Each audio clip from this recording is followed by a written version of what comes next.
실리콘2 지난주에 평단 48층 비중 40% 지난주에 진입을 하셨다 48층이다 라고 하시는데 아하.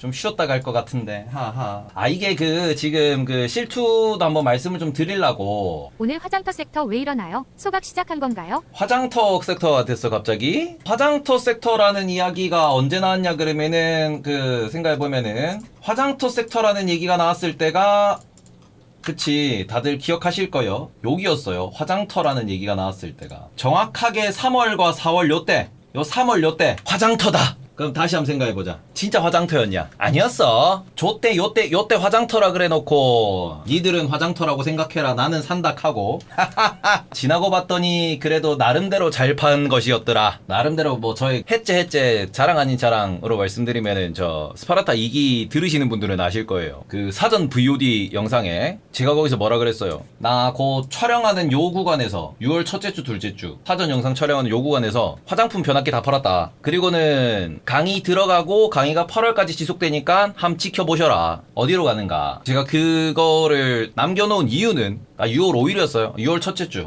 여기서 제가 팔았다 그랬는데 그걸 남겨놓은 이유는 딱 하나예요. 남들이 환장할 때 웃으며 떠나는 자는 승자다. 스파르타의 강의에 일단은 그거를 제가 말씀드린 이유가 뭐냐 그러면은 많이 올랐어요. 오늘 실리콘2가 8% 가까이 하락을 했습니다. 8% 가까이 하락한 상태고 지금 이 상태에서 지금 언급되고 있는 건 뭐냐 그러면은 아마존이 직접 진출을 돕겠다. 아마존이 우리나라 화장품 업체들의 직접 진출을 돕겠다라고 하면서 지난주에 코엑스에서 그 컨퍼런스 하나 열었죠. 그러면서 어찌 보면은 직접 진출 유통 지원을 하겠다라고 이런 식으로 이제 본인들의 유통망을 쓰고 그 다음에는 뭐 이런 소규모 브랜드들을 인디 브랜드들을 키워주겠다라고 언급을 하다 보니까 지금 인디 브랜드 빨로 올라온 실리콘2가 이거 역풍 맞는 거 아니냐 요런 얘기가 나왔습니다. 다만 이거는 하나의 핑계라고 보시는 게 맞지 않나라고 생각을 하는 거고요. 왜 그렇게 말씀을 드리냐 그러면은 자 생각해 봅시다. 실리콘2 같은 경우에는 이게 지금 올라온 게 10,000원에서부터 올라왔어요. 5배가 올라왔어. 단기 실적발로. 그렇게 올라오면서 이게 약간의 비싸다라는 그런 이야기가 나올 만큼 많이 올라온 게 사실이죠. 성장이 어마어마하다는 맞는데 계속 말씀을 드리는 투자할 때 우리가 항상 주의해야 되는 게 뭐냐 그러면은 모두가 환호할 때 한 가지는 고민을 해봐야 된다. 지금 가격이 유지될 수 있는 가격인가? 그게 단기로든 중기로든 장기로든. 그러니까 여전히 지금 우리가 생각을 하실 때 PER이 내년도 기준으로 이게 올해 말 기준으로 23배 나온다 그러면 비싼 건 아니에요. 근데 지금 PER 어때? 과거 4개분기 기준으로 어때? 45배입니다. 실적이 나오는 기업이. 근데 요렇게 돼버리면 시장에서는 이제 부담감을 느낄 수밖에 없다라는 거지. 좀 이게 좀 비싼 것 같은데요? 라는 얘기가 나올 수 있는 거고. 그래서 이 부분에 있어서 시장에서는 계속해서 조금 항상 말씀드렸던 부분인 요 이격도 5주선과 20주선의 이격도 너무 벌어져 있잖아. 5주선과 20주선이 지금 보시면은 20주선이 25층에 있고요. 그리고는 5주선이 얼마? 48층에 있어. 거의 더블 차이가 난다고 이게. 이렇게 이격도가 벌어져 버리면은 좀 이게 차익 실현을 많이 할 수밖에 없다라는 거죠. 차익 실현을. 그래서 이럴 때 차트가 깨지면은 좀 심하게 깨고 내려가는 경향을 보인다라는 게 화장품주 기준에서도 말씀을 드린 거고 이게 제일 중요한 거가 지난 금요일도 말씀을 드렸는데 21선 밑에 주차했다. 애매하다. 근데 21선 밑에 주차하고 난 뒤에 바로 쫙 밀렸죠. 오늘 이평선에서 보시면은 21선 밑에서 출발을 해서 위로 올라갈랑 말랑 하다가 밀려버렸어. 위로 올라가니 아니니 이러고 밀린 거거든. 그러니까 이게 차익 실현이라는 관점에서 일봉상으로 11선, 21선을 깰 때는 차익 실현을 하셔야 된다라고 말씀드리는 보유자의 영역에서 생각하라고 말씀드리는 부분이 여기 있는 거고요. 그래서 화장품 끝났냐 그러면은 그건 아니지. 지금 화장품에 대해서 왜 아마존이 우리나라 들어왔는데 아마존이 우리나라에 들어온 이유는 명확하죠. 이쪽 숫자가 늘어나는 게 이쪽으로 사람들의 검색이 늘어나는 게 알고리즘상으로 유입되는 게 아마존 눈에도 보이니까 들어온 거거든. 그러면은 이렇게 보시면은 화장품 섹터는 아직 죽은 건 아니다. 다만 우리가 변압기 같은 경우에도 이게 뭐 재룡전기 한번 봅시다. 지금 재룡전기도 오늘 10% 빠졌어요. 물론 깨진 건 아니야. 왜냐면 얘는 HD 현대일렉트릭이 아직까지 차트를 깨고 내려간 게 아니기 때문에 얘는 이게 차익 실현인가요? 에서는 아직까지는 지켜볼 만합니다 라고 말씀은 드릴 수 있으나 고점 논란은 나올 수밖에 없는 게 얘도 지금 PER이 33배예요. 얘도 지금 33배인 상황이고 그런 상황에서 재룡전기의 기준에서 차트를 보시면은 지금 말고 작년 8월달 계속 말씀드리잖아요. 작년 8월달. 그래서 이 부분에서 지금 우리가 차트 매매 계속 말씀을 드리는데 오히려 실리콘2 오늘 같은 경우에는 기존 보유자는 못 오르면 오늘 호가 못 지키면은 매도하는 날이었던 거예요. 오늘 차트가 지지가 안 나온다 그러면 매도하는 날. 그래서 그런 부분에서는 항상 말씀드리는 요 가격이라는 요 부분, 요거는 주의하면서 투자하셔야 된다. 그래서 지난주에 이 화장품 섹터에 투자를 하셨다 그러면은 반대로 말하면 저는 6월 초에 이미 3월 4월에 들어가서 6월 초에 저는 팔았습니다 하기 때문에 저랑은 반대로 한 거지. 태반꿀이 아니에요. 태반꿀이 아니라고 그래서 이런 부분에서는 지금 화장품 섹터는 좀 쉬었다 가는 걸 생각을 하셔야 된다. 지금 우리가 그 재령전기 보시더라도 작년도 이렇게 올라갔던 애가 8월 9월에 올라가서 27,800원까지 갔던 애가 얘 어디까지 빠졌습니까? 얘 빠질 때 18,000원까지 빠졌어요. 18,000원. 만원이 빠져버려. 만원이 9,000원이 빠졌다고. 이 상태에서 9,000원이면 얼마? 30% 빠졌어요. 고점 대비 쭉. 그러고는 30% 빠지고도 30% 빠진 상황에서 요게 빠진 날이 요때가 언제야? 12월 초죠. 언제 올라갔어요? 12월 초에 끝나고 3월에 올라갔거든요. 그러니까 3개월 동안 벌벌벌 켰어. 3개월 동안. 아마존이 직접 진출에 대한 지원을 한다라는 부분이 하나의 빌미가 좀 됐다라고 보셔야 될 것 같고, 이격도가 벌어진 기업은 좀 조심하시는 게 맞다라고 항상 이제 말씀드리는 부분이 여기 있는 거거든요. 이격도가 좀 크게 벌어져 있으면은 아무래도 차익 실현이 한번 나오면은 기술적으로 좀 매도가 많이 발생할 수 있다. 그리고는 거기에서 이제 밸류에이션 얘기가 나오기 시작하면은 조금 기간 조정, 가격 조정은 아닙니다. 가격 조정은 진짜 완전히 이제 태초말로 돌아가는 게 가격 조정이고, 이렇게 가는 게 가격 조정이고, 그건 아니에요. 화장품 섹터는 여전히 숫자가 늘어나기 때문에 이렇게 내려간다고 보시기는 어렵습니다. 다만 그래서 이게 여기서 바로 돌릴지 아니면은 좀 밀렸다 돌릴지 이거는 고민을 해봐야 되는 거지. 제가 6월 초에도 5월 달에도 계속 말씀드렸죠. 얘네들 한번 차트 깨지면은 꽤 크게 깨질 수 있다. 조심하셔야 된다. 5월 달에도 마찬가지로 이게 꽤나 벌어져 있었단 말이에요. 5월 달에도. 그러니까 이거는 결국 보유자의 영역이라고 말씀드리는 게 이런 것 때문이고, 제가 항상 말씀드리는 뭐 지난주 지지난주에 이렇게 화장품 섹터를 보셨다 그러면은 그 습관은 고치셔야 돼요. 그거는 주식 투자할 때 돈 벌려면은 그 습관은 무조건 고치셔야 돼요. 여기서 사서 물려도 버티는 기업은 엔비디아 정도밖에 없습니다. 왜? 엔비디아는 전년 대비 200%씩 성장을 하니까. 그게 매년 이어지니까. 거기다가 걔는 미국 주식이니까. 실리콘투도 냉정히 말하면은 엔비디아보다 매력적이냐 그러면 엔비디아보다 매력이 없죠. 왜? 엔비디아는 그렇게 돈 벌고 그렇게 성장하면서 주주환원 3%씩 때려버리잖아. 이렇게 성장하는데 주주환원 없잖아요. 우리나라의 최대 약점 중 하나가 그거잖아. 갖고 있어봤자 나한테 돌아오는 거는 주가 차익 말고 돌아오는 게 없으니 밀리면 바로 손절이지. 미국은 밀리면 물려있으면 알아서 자사주 베이스 소각해주고 알아서 배당 주는데 뭐 안 팔고 말지 뭐 이게 되는데, 우리나라는 밑에서 사야 될 것 같은데 이게 되는 거예요. 이게 그래서 이게 차트가 대장주를 따라오던 애들이 하나둘 차트가 깨지고 마지막에 대장주 차트가 딱 깨지면은 그러면은 한 시즌은 끝났다라는 얘기를 좀 많이 합니다. 물론 21선 깬 거 가지고 시즌이 종료됐다라고 말하기는 어렵겠지만, 이게 실리콘투가 그래서 이번 주 내로 뭐 단기간 내로 이게 21선 위로 못 올라붙으면은 그러면은 사람들은 51선 61선을 얘기하겠지. 점점 밀리겠죠. 그러니까 이 부분이 조금 이제 좀 우려되는 사항이다 정도로 보셔야 될 것 같고요. 요렇게 항상 이격도가 벌어져 있을 때는 뭐 5일선과 100일선 아니면은 뭐 21선과 100일선 하다못해 뭐 5일선과 60일선 50일선만 하더라도 이게 좀 이렇게 많이 이격도가 막 21선만 하더라도 벌어져 있으면은 안 들어가셨으면 좋겠어요. 그러니까 그 습관만 고치셔도, 그러니까 거기서 들어가면 내가 단타를 치겠다라는 건데, 단타는 비중을 크게 못 씌울거든요. 그러니까 단타는 계속 보고 있어야 되고, 그날이라도 들어가자마자라도 아니다 싶으면 당장 잘라야 되는 게 단타기 때문에, 단타 들어가서 내가 무조건 수익을 보겠다라고 접근하시는 그것도 위험한 겁니다. 단타는 무조건 올라갈 때 단타 치고 바로 빠진다예요. 아니면은 차트상으로 봤을 때 요런 라인, 요런 데서 딱 들어가서 하루 이틀 반등만 먹겠다라고 하는 게 단타야. 우량주 수급주에서 여기서 들어가서 딱 하루 이틀 한 요 정도에서 요 정도 반등만 먹겠다라고 하는 게, 그것도 아니요, 여기까지 반등만 먹겠다라고 하는 게, 요 수익을 내가 하루 만에 거두겠다라고 하는 게, 그게 단타야. 그게 단타. 이게 단타라고. 이게 우량한 종목에서, 수급이 살아있는 종목에서, 여전히에는 좋은 종목에서 이런데 단타 치다가 물리면 내가 버티지, 그거 아니라고. 여기서 깨지면 20% 30% 깨진다고. 여기서 깨지면. 그러니 이 부분에서 조금 우려스럽다 라고 좀 보셨으면 좋겠고, 밸류에이션 부담이라는 부분은 투자하면서 이제 항상 다가오는 겁니다. 지금 나스닥에 대해서 밸류에이션 얘기하는 것도 나스닥이 비싸니까 그 부분 때문에 이제 다들 걱정을 하는 거죠. 비싸면은 한동안 쉴 수 있다, 한동안 좀 쉬어갈 수 있다 라는 점에 대해서 이제 언급을 하는 거다 보니까, 약간 이 부분에서는 주도주가 하필이면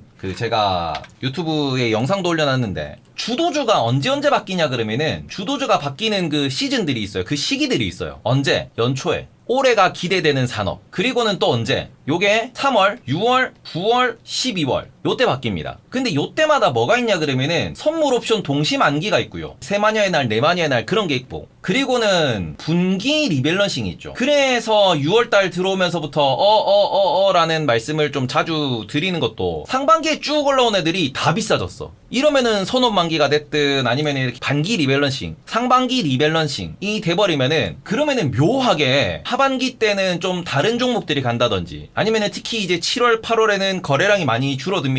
미국에 또 휴장일도 많고 휴가도 길고 이래버리니까 거래량이 줄어들면서 뭔가에 줄줄줄줄줄 약간 흘러내리는 그런 모습들을 조금 보이거든요. 그러고 난 뒤에 연말 되면 다시 내년이 기대되는 섹터 이러면서 막 가는, 그러니까 연말 연초도 보면은 여기랑 똑같이 있지. 연말 리밸런싱 11월, 12월에. 그래서 주로 주도주가 바뀔 때가 언제냐 그러면은 요때 주도주가 많이 바뀌거든요. 그러니까 요럴 때는 좀 주의를 항상 하셔야 돼요. 요럴 때는 리밸런싱 있을 때는. 그러니까 요 부분에 있어가지고 조금 체크는 해보셔야 될 것 같다, 이렇게 말씀을 드리고 싶고, 여전히 이제 화장품 섹터에 대해서 기대를 갖는 건 뭐냐 그러면은, 그래서 내년도의 실적이 어떠냐 그러면은 내년도의 실적이 그래도 좋습니다. 올해 이후에 그 이후의 실적에 대한 그런 것도 많이 기대가 되는 부분이니까. 그러니까 이게 당장 내가 여기 물려가지고 이제 우리 집안이 풍비박산 나냐, 내 계좌가 이제 개박살이 날 거냐, 그건 아닙니다. 근데 여기서 20-30% 정도는 각오를 하셔야 될 수도 있다. 요 자리라는 게 이제 그러한 약간의 그 부담감을 주는 자리다 라는 점. 하지만 여의도에서 언급하는 거는 뭐냐 그러면은, 실리콘2는 그래도 지금 2조 중반대라고 하는, 저 5만원 갔을 때 3조까지 갔던 저 시가총액과 저 성장세를 놓고 봤을 때는 요거는 있더라. 뭐냐 그러면은 MSCI 편입 조건까지는 맞출 수 있을 것 같은 기업 중에 하나더라. 그래서 그 부분에 있어가지고 좀 더 장기적으로 놓고 보시면은, 밀려서 차트가 약간 그 좀 이렇게 배열이 맞고 그 다음에 약간 수급이 뒤집어지는 그런 모습, 이게 기술적 반등이 나오는 모습을 보이면은, 그러면은 거기에서는 약간 요 종목 같은 경우에는 다시 4조 중반대를 보면서 투자를 할 만한 기업으로 또 나중에 또 언급이 될 거예요. 그러니 지금은 기술적으로 조금 안정을 찾는 거를, 이 변동성이 줄어드는 거를 조금 체크를 하셔야 된다. 그러니까 거래량 기준으로는 요때 상승 초입에 거래량이 터진 게 아니잖아요.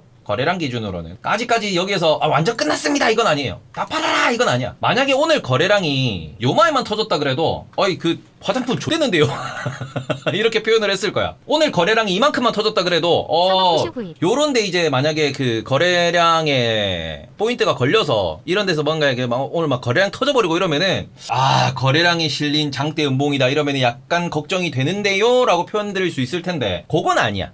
그건 아니니까 그런 부분에서는 완전히 이제 화장품 도망쳐야 되냐 그거까지는 아니지만, 조금은 그죠, 이번 주 안에 저 21선 위로 못 올리면은 매도가 강해질 수 있고 그럼 좀 밀릴 수도 있겠구나 정도는 체크를 해보셨으면 좋겠습니다. 이게 또 7월로 바뀌는 상황에서 와중에서 이게 또 이렇게 또 내려가다 보니까 리밸런싱이 되면은 약간 걱정되긴 하죠. 중장기로 끌고 가는 그런 뭐 계좌 같은 경우에야, 그런 뭐 종목들 같은 경우에야 4조 천원까지 안 팔아 이럴 수 있는데, 잉글 이익 보고 있다가 확 내려 꽂혀서 이걸 오늘 물어볼까 했는데 물어보는 분이 계셔서 묻어서 궁금증 해결했네. 하루에 1주씩 사도록 노력해보든가 해야겠네요. 분할 매수하는 법 익힌다고 생각해야겠네요. 그렇죠. 지금 그러니까 이제 화장품주 같은 경우에는 분할 매수를 뭐 당장 이렇게 뭐 하기보다는 실리콘2의 좀 변동성이 줄어든다라는 생각이 들 때, 혹은 이게 다시 좀 내려가서 올라타나? 라는 거, 뭐 4만원을 지지하나? 요런 거는 좀 빠른 시일 내 테스트가 일어날 수 있으니까. 아무튼 그래서 이제 제가 꼭 말씀드리고 싶은 거는, 항상 보유자의 관점으로 생각하세요. 제가 항상 반복해서 말씀을 드리고 싶은 거는, 이격도도 말씀드리고 뭐 옳은 거 보지 마라 뭐 이런 거 많이 말씀드리는데, 보유자의 관점에서 생각해보라. 그 다음에는 신규 매수자의 관점에서 생각해보라. 이거 두 개를 계속 말씀을 드리잖아요. 보유자의 관점에서 내가 이걸 보유하고 있으면 뭘 매도 시그널로 삼을 거냐. 연유프리노떡님 별풍선 100개 감사합니다. 재룡전기 오늘 밀려서 익절했는데 다시 모아가도 되겠죠? 변압기랑 화장품에 대해서는 뭐 좀 쉬더라도 여전히 실적이 잘 나오는 섹터이기 때문에 뭐 중장기적으로는 긍정적으로 볼만하다는 얘기합니다. 근데 제가 지금 변압기도 마찬가지고 화장품도 마찬가지고 딱 한 가지 불안한 게 뭐냐 그러면 하반기 때 좀 불안하긴 해요. 왜 불안하냐, 이거 체크 많이 해보셨죠 과거에도. 이게 뭐냐 그러면은, 해운 운임비가 올라가면은 우리나라에서 수출하는 애들의 실적이 안 좋아진다 많이 들어보셨을 거예요. 근데 이게 해운 운임비가 상승하면은 또 뭐가 올라가냐 그러면은, 해운 운임비가 올라가면은 항공 운임비도 올라갑니다. 그러면은 수출 기업들의 실적 악화 얘기가 나와요. 이 얘기가 나와요. 이 부분은 조금 고민이 필요한 부분이다라고 체크를 하셔야 될 것 같습니다. 변압기는 고객이 운임이 된다고? 그럼 변압기는 진짜? 야, 변압기가 아니 왜냐면 이게 해외에서 인보이스 받을 때 그 우리 견적 받을 때 LA 한국까지 오는 비용을 받잖아. 미국인들 기준에서. 우리나라도 그 해외에서 수입 인보이스 받을 때 인천항 도착 기준, 부산항 도착 기준으로 받거든요. 프로젝트 계약이라서 거의 고객이 낸다고? 세네요. 근데 이게 그 계약하는, 그러니까 이게 왜냐면 계약마다 다르긴 해요. 계약마다 다를 수밖에 없기 때문에 이거를 생산자가 공장 출하가 기준으로 계약을 하는 건가 아니면은 그 동네 그 가장 그 가까운 창고까지 보내는 비용으로 이게 견적서를 주는가는 산업마다 다르고 그다음에 프로젝트마다 이게 거래마다 다를 수 있는데 변압기처럼 저렇게 큰 물건, 무거운 물건을 공장에서 바로 발주를 받는 가격으로 이렇게 판다 그러면은 이거 변압기가 진짜 깡패구나. 배에 실을 필요도 없는 거지. 배에 실는 것도 지들 돈이지. 만들어서 그냥 이건 누구들한테 인도할 테니까 누구 알아서 가져가잖아. 그렇게 따지면 변압기는 진짜 개 깡패구나. 수익 구조에서. 야, 고객이 배를 잡는다라고. 근데 이거는 확실히 아시는 분 같은 경우에는 이게 뭐 관련 산업에 있는 분들은 여기 채팅도 좋고 아니면은 나중에 댓글이라도 좀 달아줘. 야, 이거는 왜냐면 지금 이 얘기가 되게 많이 나와요. 우리나라에서 이 얘기가. 이제 상반기에 다들 수출 기업들이 이제 좀 주도한 모양새를 보였으니까 이거랑 전혀 상관없는 섹터면은 그죠? 상관없는 섹터면은 야, 저거는 오히려 개꿀이지. 이런 것도 한번 고민해봐야 될 것 같습니다. 전문가들도 이런 내용에 대해서 알 텐데 왜 말 안 하냐 그러는데 근데 이게 일반적이지가 않아요. 방금 말씀드린 저 내용은 일반적인 계약 조건은 아니기 때문에 특히 뭐 산업에 따라서 프로젝트에 따라서 계약은 다 다를 수 있는 거고 저런 걸로 해서 주가가 올라간다라는 거는 그거는 진짜 말이 안 되는 거지. 산업이 좋아져야 주가가 올라가는 거고 그리고는 이제 저런 부분은 해봐야 뭐 영업이익률이 1% 2% 차이인데 그 목표 주가가 10,000원 20,000원 차이인데 그거 가지고는 아니다. 다만 이게 빠질만한 요소에서는 저런 걸 알고 있는 자와 모르고 있는 자에서 차이는 발생하죠. 조정을 받을 때 조정을 좀 덜 받는 섹터가 될 수도 있는 거고 저거는 한번 공부해볼 필요는 있을 것 같습니다. 여러 개 좀 말씀을 드리고 신규 매수자의 관점에서 생각해보라고 맨날 말씀을 드리는데 이거는 뭐냐 그러면은 내가 이미 그 보유하고 있을 때에는 그 보유 편향이라는 게 생길 수밖에 없거든요. 내 종목이 좋아 보일 수밖에 없지. 내가 좋게 생각을 하는 그 주식을 내가 산 거니까. 그래서 이 보유 편향이라는 부분에 대해서도 꼭 고민을 하셔야 돼요. 그러니까 이거를 냉정하게 보실 줄 아셔야 그래도 매수매도할 때 좀 그 덜 실수를 하는 거지. 근데 이게 생각보다 잘 안 고쳐진다. 생각보다 이게 이렇게 생각이 되게 어려워요. 생각보다. 그래서 이런 부분에 대해서는 체크가 조금 필요하다라고 말씀을 좀 드리도록 하겠습니다. 요 보유 편향과 그 다음에는 그 보유자의 매도 시그널에 대해서 역으로 고민을 해보시면은 오히려 타점이 나와. 주식 타점이 여기서 나와. 그래서 요 부분을 조금 말씀을 드리고 다시 보기를 좀 잘라 놓도록 하겠습니다. 화장품 섹터 끝인가?